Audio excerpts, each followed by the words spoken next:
Welcome children. Let's start with our third chapter of SS today, and that's Indian Constitution. Very interesting.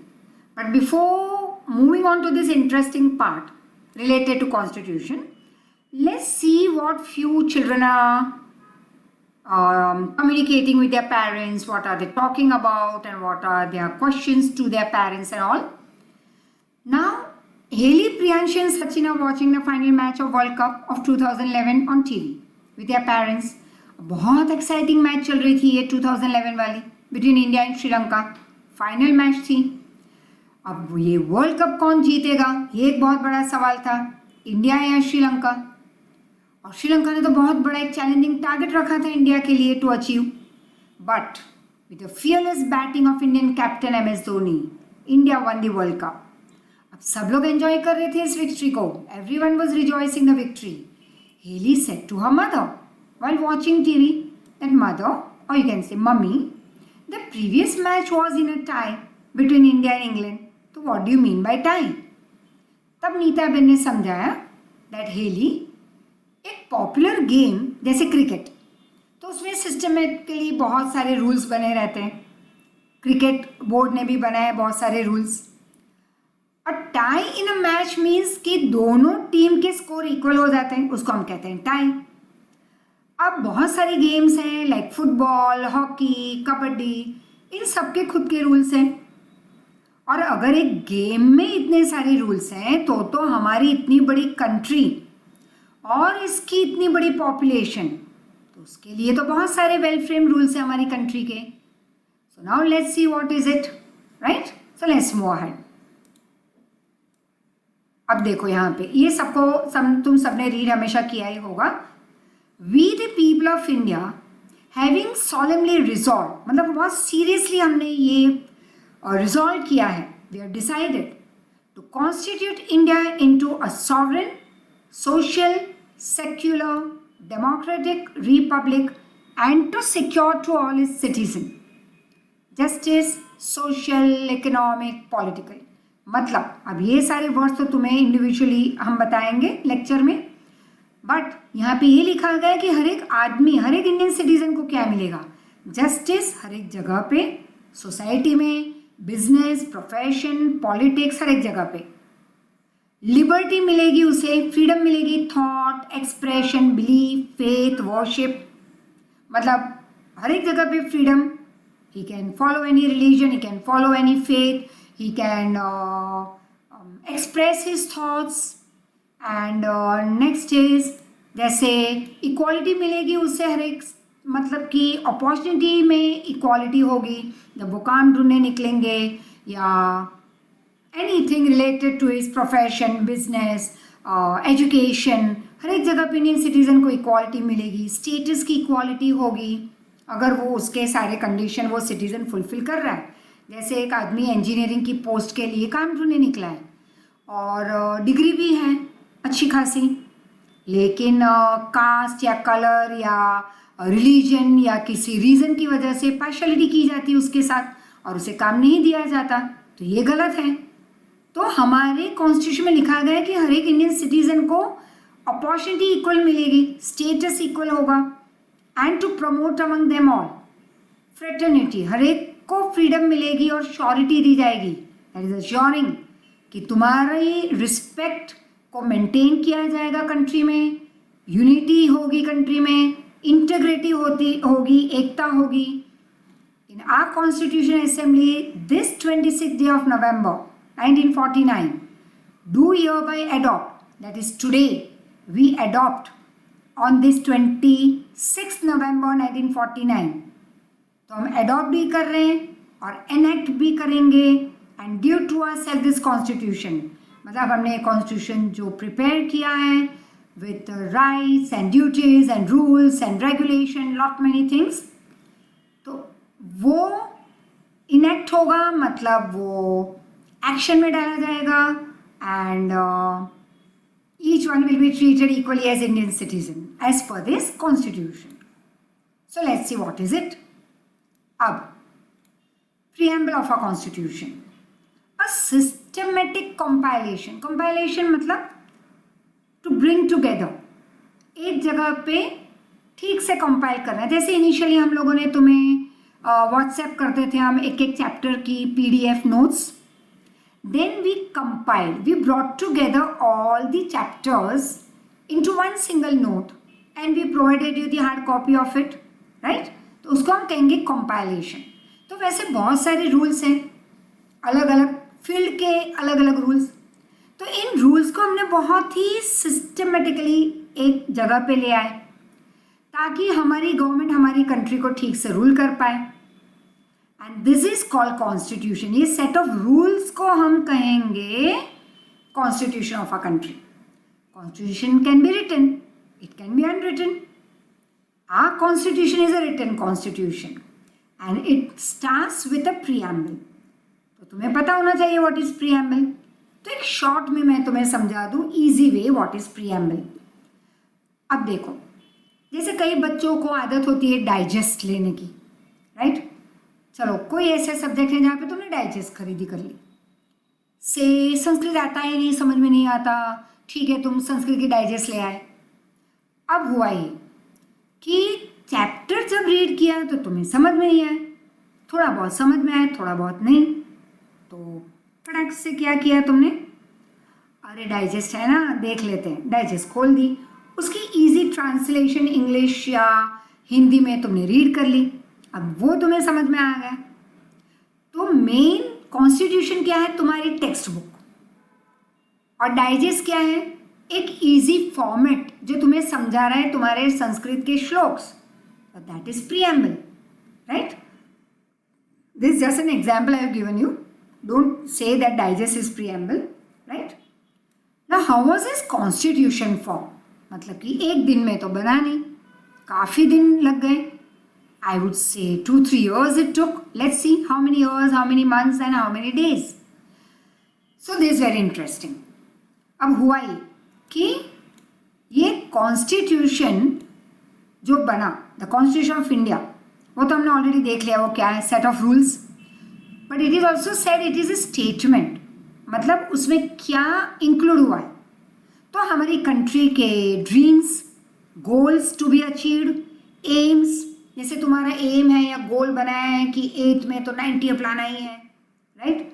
अब अगर मेहनत करोगे 40 की तो फिर 30 आएंगे, लेकिन 90 का गोल गलत नहीं है, लेकिन मेहनत कितनी करनी है, 100 वाली। अच्छा 70 का गोल रखो तो भी 100 वाली मेहनत। हम करते क्या हैं, गोल हाई रखते हैं, मेहनत ये वाली कर रहे हैं, अब रिजल्ट आए उससे भी नीचे। समझ में आ रहा है? So this is, you have to understand for yourself also that work 100%, अब गोल बनाओ, या गोल बनाने के बाद अब हार्डवर्क तो हर बार तुम्हें करना ही पड़ेगा, गोल 30 वाला हो, 40 वाला हो या 100 वाला, गोल इज गोल। अब उस गोल को अचीव करने मेहनत करनी है। अब ये तुम पे डिपेंड है कि तुम कितनी मेहनत कर रहे हो, राइट? गोल्स बनाने से कुछ नहीं होता, उसके पीछे की मेहनत मेन है जो हमारी गवर्नमेंट ने दिखाई, right? Year after year, you could see the development from 1947. अगर कोई पिक्स देख लो, तुम गूगल सर्च कर लो, तो तुम देखोगे कि 1947 में हमारी क्या कंडीशन थी, और आज तुम देख लो 2020, awesome development of a country, right? वो इसी वजह से हुआ है कि हमने कॉन्स्टिट्यूशन को ठीक से फॉलो किया, गोल्स हाई बनाए, ड्रीम्स देखे और उसके पीछे दौड़े। हम ड्रीम्स देखते हैं लेकिन हम दौड़ते नहीं। हमारे कॉन्स्टिट्यूशन फ्रेमर्स और गवर्नमेंट ने गोल्स बनाए और उसके पीछे हार्ड वर्क किया, right? To provide all this things to home, to us, right? The constitution of India is a statement of a country's goal and aims such as democracy, socialism, secularism, national unity etcetera. Democracy मतलब very short, of the people, by the people, for the people. मतलब एक democratic country वो है जो country of the people है, मतलब हमारी है, हमारे लिए है, for the people and bye the people, हम उसको रन कर रहे हैं। अब तुम बोलोगे हम कहाँ जा रहे हैं पार्लियामेंट में, हम कहाँ रूल कर रहे हैं, वो तो गवर्नमेंट रूल कर रही है, ये PM और वो CM and all. But dear, करोड़ों की पॉपुलेशन कैसे पार्लियामेंट में जाके बैठेगी? तो फिर इलेक्शन होते हैं। अब हमें जिस पे फेथ है, जिन्होंने हमारे एरिया में बहुत अच्छे काम किए, हमें सपोर्ट किया है, डेवलपमेंट दिखाई है, उनको हम जिताते हैं। अब वो जीत के आते हैं और हमारी ओर से जाके बैठते हैं पार्लियामेंट में, और हमारी आवाज़ जो हम पहुंचाते हैं उन तक through newspaper, TV, radio, WhatsApp, many social medias and all, तो हमारी आवाज़ उन तक पहुंचती है पार्लियामेंट में थ्रू द लीडर्स जिनको हमने जिताया है और वो जाके बैठे। अब वो वहाँ पे बैठे लेकिन हमारी ओर से, right? It means indirectly we are ruling. So it is said a democratic country is a country by the people also. That is, we are ruling it. The Constituent Assembly मतलब एक असेंबली बनी. अब simple what is assembly? तो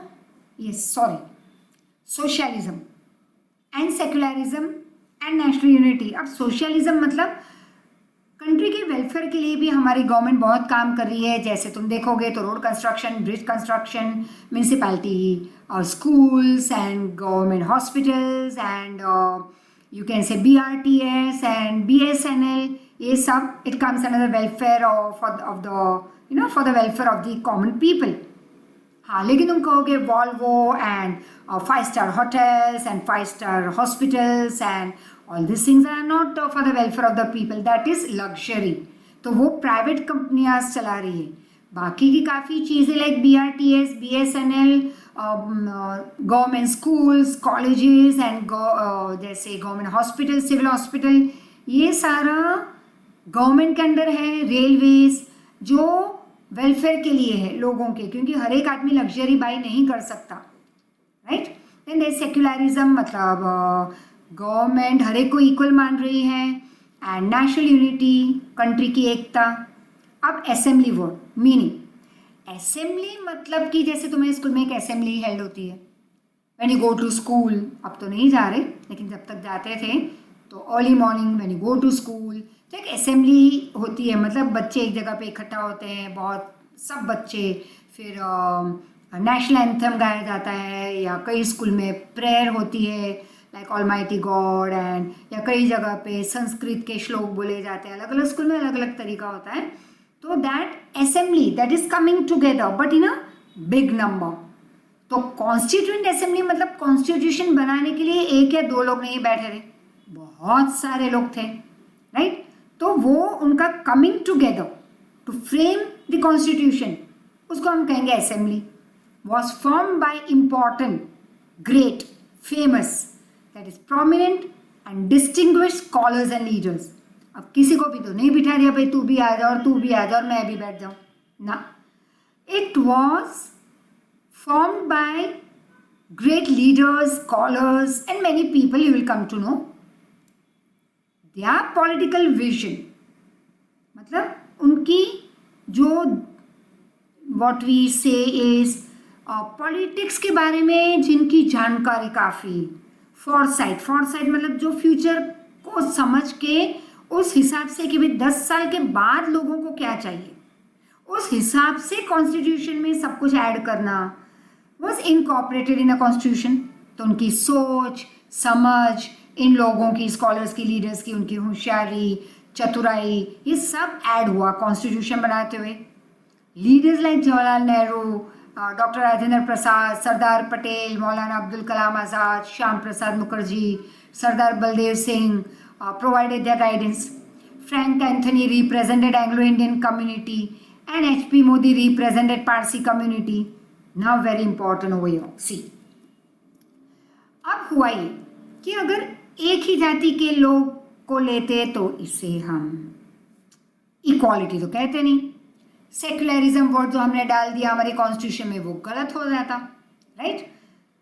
हमारा intention main India के constitution बनाते हुए ये था कि हर एक को इक्वल माना जाए, फिर वो एंग्लो इंडियन हो, पारसी हो, SC हो, दैट इज शेड्यूल कास्ट का हो, all were treated equally, right? तो फ्रैंक एंथनी को लिया गया from Anglo Indian community, HP Modi Parsi community. Committee had various constitution scholars like Aladi Krishna Swami Iyer, Dr. B.R. Ambedkar, K.M. Munshi, lot many people. Now, there were female members, very interesting. And ये तो एक proud feeling है, एक pride लेने वाली बात है that that time also female members were included as a part of constitution framing. तो Sarojini Naidu and Vijaya Lakshmi Pandit, they were the female members. Dr. Rajendra Prasad was elected as the president of this constituent assembly. Learn all the objectives, very important. There were a number of subcommittees. अब देखो जैसे एक school बनी, अब school में एक साथ सब जाके एक ही जगह पे बैठ गए भाई, फर्स्ट वाला nursery, junior, senior, 10th standard, 8th standard, हर एक सब्जेक्ट के सब कुछ एक ग्राउंड में या एक बड़े रूम में, नो। स्कूल बनी, शेल्टर, उसके नीचे principal, then lot many offices, जैसे एक तुम्हारी फीस की ऑफिस, एक तुम्हारी डाउट्स क्लियर करने, जैसे कोई किसी को मिलना है या टीचर्स को, या लॉट मैनी, तो ऐसे अलग अलग रूम्स स्कूल के होते हैं। Then you have a playground, you have internal indoor games के लिए एक रूम होगी, फिर होंगे तुम्हारे बहुत सारे रूम्स जहाँ पे नर्सरी, जूनियर, सीनियर, फिर वहाँ पे अलग अलग टीचर्स अलॉट होगी, अलग सब्जेक्ट्स के अलग teachers, that is called sub branches, right. वैसे कॉन्स्टिट्यूशन फ्रेमर्स एक असेंबली बनी, फिर उसके अंदर बहुत सारे ग्रुप्स बने, are you getting it, to take care of different aspects that is fields of the constitution. बहुत सारे पॉइंट्स डिस्कस करने थे। ये करोड़ों लोग हमारी कंट्री में, हर एक अलग अलग जाति के, अगर तुम इंग्लैंड जाओ, वेस्टर्न कंट्रीज में कहीं पे भी तुम जाओ तो तुम क्या देखोगे, हर एक कंट्री में एक देवी या एक देवता, एक धर्म, एक language. India is a country with करोड़ों देवी देवता, बहुत सारे धर्म अलग अलग अलग लोग फॉलो कर रहे हैं, बहुत सारी languages and lot many. We have so many religion and gods and goddesses and languages and bifurcation of these languages. जैसे गुजराती है लेकिन फिर Kathiawadi and Surti and lot many. तो ये हमारी कंट्री में मिलेगा देखने, है ना, कलरफुल थिंग्स। तो हर एक के अलग अलग problem, high caste, low caste, scheduled tribe, rich, poor, over rich, very poor. तो इतने सारे लोगों के अलग अलग अलग कैटेगरी। अब ये अलग अलग कैटेगरी में सबका ध्यान रखना है गवर्नमेंट को, तो गवर्नमेंट ने क्या किया, अलग अलग फील्ड के लिए अलग कमिटीज बना दी, ताकि वो कमेटी एक पर्टिकुलर सिर्फ फील्ड पे ही फोकस करे, तो ठीक से रूल्स रेगुलेशन बन पाएंगे, डेवलपमेंट रिलेटेड पॉइंट्स बनेंगे, कंट्री जल्दी डेवलप होगी। And drafting committee which was headed, अब ड्राफ्ट मतलब कि कॉन्स्टिट्यूशन बनाना, राइट, लिखना। तो ये ड्राफ्टिंग कमिटी जो बैठी, उनके हेड थे doctor B R Ambedkar. He gave to the constitution is final shape. Total 166 meetings were held by the constituent assembly in a time period of 2 years, 11 months, 18 days. अब ये बहुत इंटरेस्टिंग है। Every year I discuss with my children. Yes, this year her bar live lectures में discuss करते हैं, इस बार हम discuss करेंगे यू कैन सी मी। तो दैट्स वेरी इंटरेस्टिंग कि भाई चलो तुम देख तो सकते हो मुझे, तो यहाँ पे चलो ऑनलाइन ही हम बात कर लेते हैं और डिस्कस करेंगे ये इंटरेस्टिंग पार्ट कि 2 साल मतलब 365 मतलब हो गए, my God, more than 700 days. 11 महीने और ज़्यादा डेज ऐड करो, 18 डेज और ऐड करो, हो गए 1000 से ज़्यादा डेज। यहाँ पे लिखा है 166 मीटिंग, देखो 166 मीटिंग। अब 166 मीटिंग मतलब कि यहाँ पे 166 डेज होने चाहिए। चलो संडे गिन लो थोड़े बहुत, तो भी कितने दिन होने चाहिए, चलो 1 साल ले लो। यहाँ पे तो बाप रे कितने सारे दिन हो गए, nearly 3 years, very close to 3 years।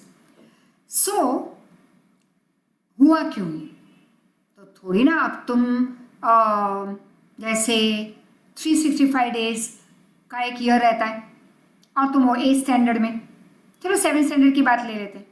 तो 7th स्टैंडर्ड में 365 डेज की स्कूलिंग में तुम 365 डेज स्कूल गए ना, there were Sundays and there were bank holidays and there were festivals and then there was Diwali and then there was Uttarayan and Rakshabandhan, जैसे मैंने कहा फेस्टिवल्स एंड ऑल. ओ इतनी सारी छुट्टियां, राइट. अब थोड़ी छुट्टियां तुम्हारी भी तरफ से. 4-5 दिन गायब हो गए, नोट लिख दी मामा की शादी या पेट में दर्द या fever and so many reasons. तो तुम स्कूल कितने दिन गए 365 डेज में से? ये सारी स्कूल की और तुम्हारी छुट्टी मिला के मे बी 150 या चलो 200 ले लेते हैं, राइट. तो this is what I am trying to say कि ये जो 2 years 11 months 18 days, ये इतने दिन रोज नहीं मिलते थे.